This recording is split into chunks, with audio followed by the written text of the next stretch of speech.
Et cet après-midi, je reçois 2 auteurs, une autrice et un auteur. Ils sont frères et sœurs. Il s'agit de Manuel et Fabienne Capouet. Bonjour. Bonjour. Alors, vous venez dans le cadre aussi de Lisez-vous le Belge, puisque le mois de novembre, c'est le mois où on lit belge.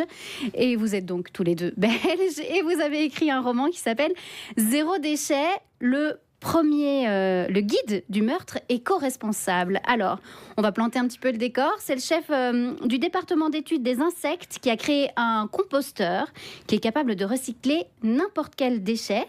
Il y a une nouvelle RH qui débarque. Il est un petit peu sous pression. Et là, il pète un câble. Et il y a un meurtre, évidemment. Et suite à ça, eh bien lui, il va devoir se dépatouiller avec un inspecteur, avec des collègues et avec sa vie et sa culpabilité. C'est bon, j'ai fait un résumé correct. Ouais. Voilà. Comment vous avez eu l'idée de créer ce personnage qui est donc ce chef de département qui s'appelle Dumont, professeur Dumont? Comment vous avez eu l'idée de le créer? Oui, en fait, au départ, je tiens la plume, je suis tout seul et l'objectif premier, c'était d'écrire un roman assez linéaire, un roman policier assez linéaire, avec un meurtre, la police qui débarque, elle fait l'enquête, et puis l'assassin est arrêté.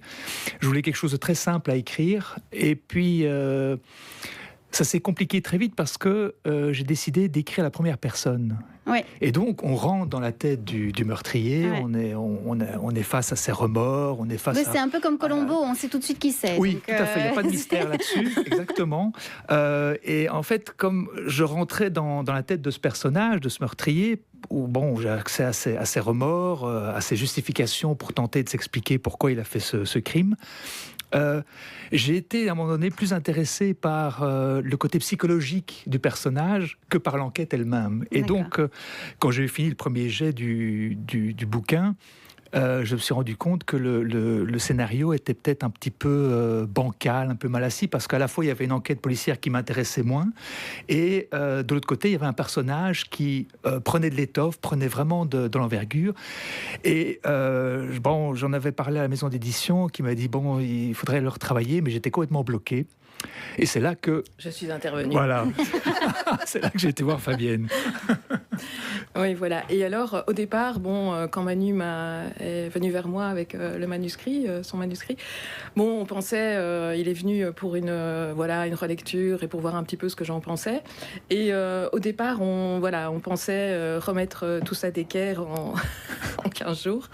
Et finalement, ça nous a pris 2 ans parce qu'on a travaillé ensemble, on a repris le manuscrit ensemble en travaillant en temps réel, en fait. C'est-à-dire qu'on se voyait une fois par semaine et on travaillait le manuscrit ensemble. Donc ça veut dire une relecture ligne par ligne où on retravaillait les images, les métaphores, la façon dont les personnages étaient représentés pour toucher vraiment au plus juste ce que l'on voulait dire, vraiment.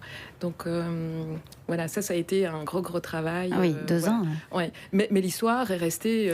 le fond est resté pareil. Le scénario n'a pas bougé. On n'a pas changé, mais on a vraiment ensemble creusé, affiné. quoi. Oui. Vous êtes chimiste, Manuel, vous êtes chimiste de formation, vous avez fait les romanes. Oui. Quelque part, c'est rigolo parce que vous faites un roman qui parle d'un composteur, d'un génie quelque part, parce qu'il est vraiment très intelligent, ce professeur Dumont. Il y a aussi une histoire de robot et d'IA qui va venir dans l'histoire à un moment donné avec l'inspecteur. Ça a été quoi le point de départ? C'est une vraie critique de l'intelligence artificielle et du monde dans lequel on est en train d'évoluer en ce moment? Moi, je dirais... peut-être que pour Manu, c'est différent, mais moi, c'est pas le premier aspect que j'y vois. Pour moi, c'est plutôt la description de ce qui se passe dans le milieu du travail. Mais nous travaillons dans des milieux complètement différents. Moi, je suis dans l'enseignement, Manu est scientifique. Mais ce qu'on avait remarqué, c'est qu'il y avait quelque chose qui se passait dans nos univers professionnels qu'on pouvait peut-être mettre... parfois dans certaines convergences. Et se raccrochait, ce que vous dites, donc l'intelligence artificielle, la dérive, et la etc. déshumanisation, en tout cas. Voilà, c'est ça. Et mais il y a plusieurs angles d'entrée, je crois, dans le livre. Ouais. Ça, c'est celle que je vois moi, mais Manu en voit d'autres. Par rapport à cette intelligence artificielle, quand j'ai fait le premier jet, c'était déjà en 2018-2019, il y avait un interrogatoire avec un policier. Et au départ, quand j'ai démarré, j'avais pensé à un policier tout à fait commun. Et puis alors, c'était à ce moment-là que on avait sur nos téléphones Google Assistant, quelque chose comme ça. Et j'avais un petit peu chipoté avec Google Assistant, en lui posant des questions, je voyais ses blagues, etc. Et je me dis, tiens, ce serait intéressant de le transformer en policier robot. Et donc, j'avais écrit déjà l'interrogatoire avec ce policier robot. Mais à l'époque, je me dis, c'est un peu de la science-fiction. Mais enfin, bon, ça devrait passer. Et puis, c'est marrant, ça allait vite, parce qu'on parle de 2018-2019. Oui. Hein, donc, et en fait, on s'est rendu compte que ce type d'interrogatoire était tout à fait possible aujourd'hui. Donc ça montrait à quel point l'intelligence artificielle va extrêmement rapidement depuis, maintenant 2018, 2022, je crois qu'on a eu le fameux ChatGPT. Et voilà, c'est un interrogatoire qui est tout à fait possible aujourd'hui. Mais c'est marrant parce que vous avez tous les deux une vision différente, puisque vous, c'est clairement par rapport à la déshumanisation dans l'entreprise. Vous, c'est clairement par rapport à l'évolution des technologies. Comment vous vous êtes rencontrés sur ces différents sujets? Alors, vous êtes frères et sœurs, donc... Bon, il y a un bon terreau de départ, on va dire, mais c'est toujours facile de travailler ensemble et de vous mettre d'accord sur ce que vous avez eu envie d'écrire? Oui, je dirais que ça a été facile parce que, d'abord, comme vous le dites, nous sommes frères et sœurs, donc ça veut dire aussi, en tout cas pour nous, une certaine... je crois qu'on a le même rapport à l'humour ou peut-être une même façon de voir le monde, je pense. Donc ça facilite les choses. Ce qui facilite les choses aussi, c'est que comme on se connaît bien... Bon, quand ça coince un peu sur le manuscrit, sur ce qu'on veut dire, on n'a pas toujours été d'accord sur la façon de dire les choses. Donc voilà, on n'est pas dans des... on se dit les choses très clairement. Et parfois... l'un d'entre nous disait, écoute, non, je préfère une version du texte comme elle est.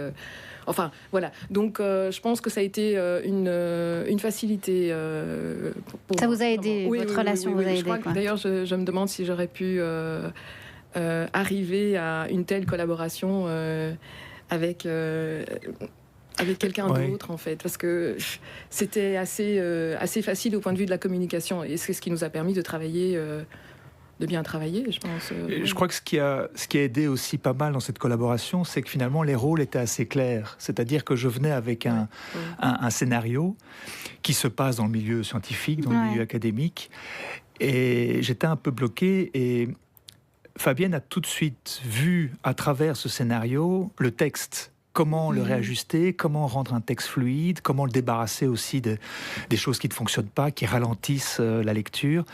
Et donc, j'avais en face de moi la romaniste.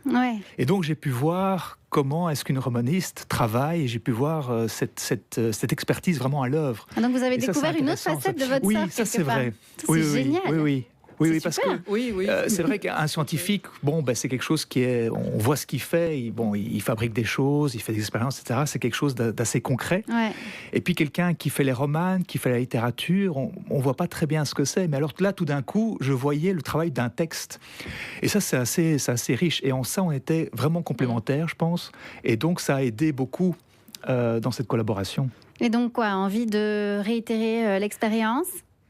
Oui, mais là, je dois dire que c'est un bébé donc qui vient d'arriver. Oui, évidemment. Au mois de 7 ans. Et donc là, on est vraiment dans l'effervescence de la promotion. Mais oui, pourquoi pas. Mais là, on pense surtout à... Oui, déjà à vendre celui-là. Et puis on verra s'il y en a... à le présenter.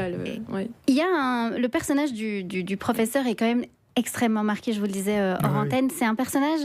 C'est un vrai personnage, en fait. C'est un personnage qu'on pourrait voir dans une série ou dans un film. Est-ce que c'est quelque chose qui pourrait vous intéresser, qu'on l'adapte, ce Zéro Déchet ? Oui, ça, on est... Je sais pas, il n'y avait peut-être pas pensé.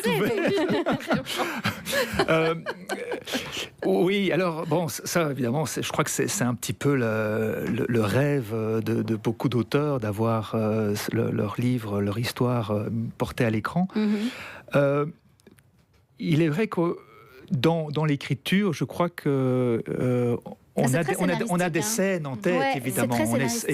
Finalement, on voit même l'angle de la caméra. On se dit, bon, je vais plutôt le prendre comme ça et je vais décrire par rapport à cette situation-là. Donc, et puis le fait d'être à la première personne aussi, je pense que c'est quelque chose effectivement, de très... on se colle au personnage. Oui, tout à fait. Oui. C'est pas facile non plus d'écrire à la première personne parce qu'on rentre vraiment dans la tête du personnage et alors il faut l'accompagner. Oui. Et puis, ça vous a pas rendu trop fou? Non, mais c'est vrai que à partir du moment où j'ai écrit « Je », après quelques pages, je me suis rendu compte que je rentrais quand même dans un territoire qui était assez mouvant, qui était assez complexe. Et puis, on avait envie d'en faire quelqu'un d'attachant. Donc c'est quelqu'un qui est misanthrope, c'est quelqu'un qui a un peu des tocs. Il est génial, mais enfin, il est asocial, quoi. Il est complètement asocial. Il est névrosé. Il est borderline. Il peut avoir des excès de colère. On l'a vu, assez violent. Mais malgré tout, on voulait en faire quelqu'un d'attachant. Et qui apporte des réflections intéressantes quand même sur la société. Exactement. Et ça a été du boulot quand même. Oui, évidemment. C'est ce qui est le plus difficile, je pense, dans l'écriture d'un personnage. Mais en même temps, comme c'est un personnage misanthrope, c'est jubilatoire de travailler sur ce genre de personnage parce que ça permet aussi de travailler la langue pour la rendre venimeuse. Enfin voilà, il y a toute. C'est vrai que pour une romane, c'est un beau terrain de jeu, quoi. Les personnages, les méchants sont toujours plus intéressants que les gentils, et donc c'était notre méchant à nous, mais on s'y est attaché. Et on l'a soigné en tout cas. On l'a soigné, oui. Bon voilà, ça s'appelle Zéro déchet, c'est publié chez Academia et c'est signé Manuel et Fabienne Capouet. Merci beaucoup. Merci à vous. Merci.